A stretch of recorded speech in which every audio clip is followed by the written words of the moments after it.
বাস্তব। যেমনি ভাবে আজকে আমরা এই ময়দানে বসে আছি, এটাই বাস্তব।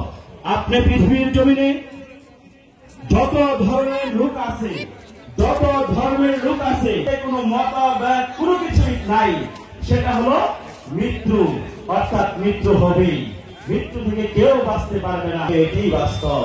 সম্মানিত উপস্থিতি, আমরা এই মাহফিলে আছি, আমরা চাই পৃথিবীর জমিন যতদিন থাকবে, যতদিন মানুষ থাকবে, আমরা চাই আল্লাহ তাআলার নিকট দোয়া করি, আল্লাহ রাব্বুল আলামিন যেন এই মাহফিলটা সিরাতুন নবী, অত্যন্ত দামি একটি মাহফিল, এই মাহফিল যেন আল্লাহ রাব্বুল আলামিন ততদিন পর্যন্ত জারি রাখেন। সকলে বলে আমিন।